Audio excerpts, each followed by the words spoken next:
सीधे आज के इस विश्लेषण में चलते हैं।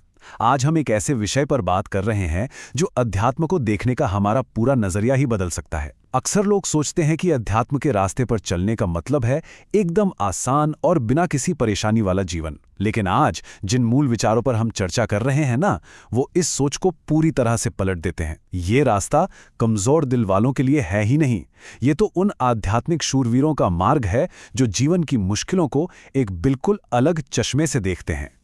और इस पूरे दर्शन का जो सबसे बड़ा आधार है वो इस एक गहरी पंक्ति में छिपा है, मौन, यानी शांत सहनशीलता। अब देखिए, यहाँ मौन का मतलब सिर्फ होंठों को सी लेना नहीं है। इसका मतलब है अपने दुखों की, अपने कष्टों की शिकायत ना करना, ना दुनिया से और ना ही ईश्वर से। जब कोई तकलीफ आए तो उसे एक ईश्वरीय योजना मानकर चुपचाप सह लेना, इसे ही सबसे बड़ी साधना बताया गया है। तो ऐसे में एक सवाल उठता है, और मुझे यकीन है कि जो भी अध्यात्म के पथ पर है उसने कभी ना कभी ये जरूर सोचा होगा कि अगर हम भक्ति कर रहे हैं तो फिर जीवन में दुख आते ही क्यों हैं। एक बहुत आम गलतफहमी है कि भक्ति शुरू करते ही सारे संसारिक काम चुटकियों में बनने लगेंगे। लेकिन मूल स्रोतों की माने तो ऐसा सोचना एक बहुत बड़ी भूल है। अगर शुरुआत में सब कुछ बहुत बढ़िया चल रहा है तो वो बस पिछले जन्मों के अच्छे कर्मों यानी सुकृतों का फल है। असली आध्यात्मिक यात्रा में तो कदम कदम पर चुनौतियां मिल सकती हैं।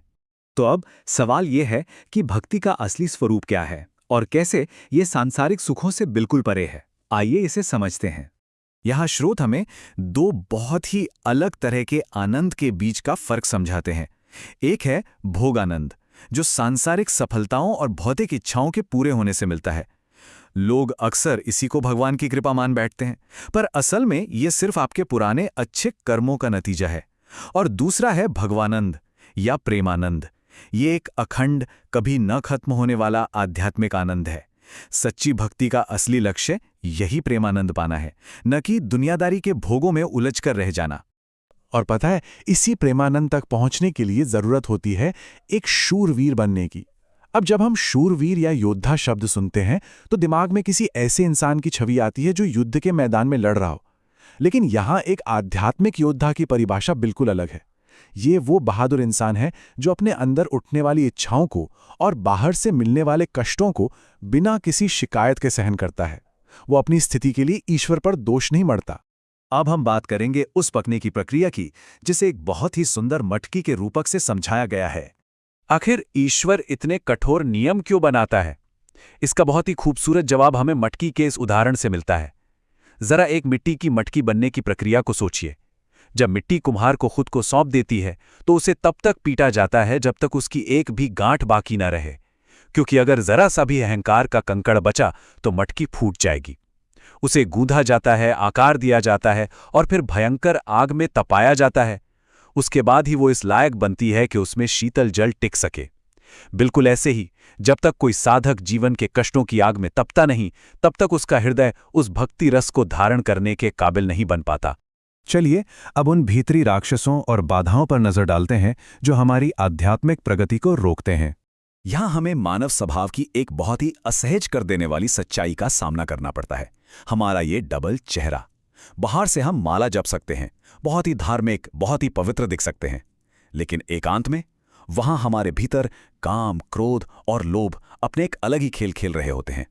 और सबसे अहम बात यह है कि ईश्वर का वो जो आंतरिक कैमरा है ना, वो हमारी इस रिकॉर्डिंग को बिल्कुल साफ साफ देख रहा है।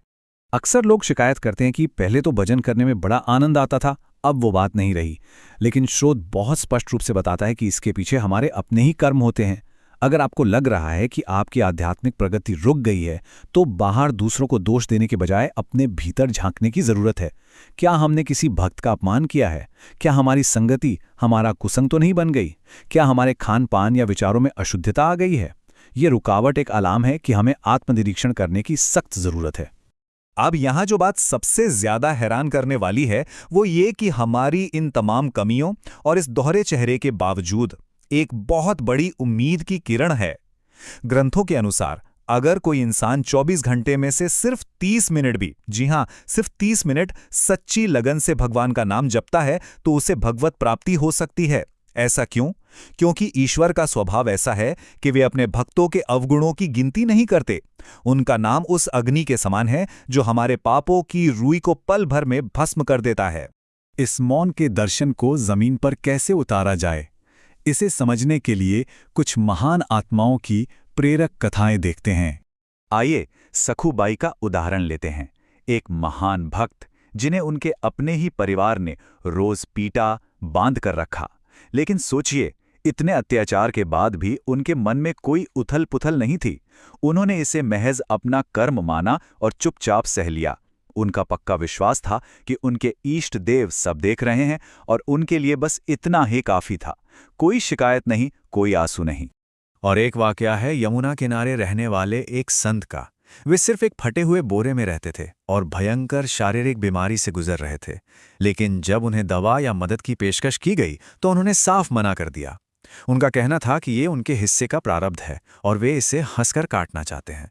इसे कहते हैं परम वैराग्य, ईश्वर की योजना पर ऐसा अटूट विश्वास जो आम इंसान की समझ से ही परे है।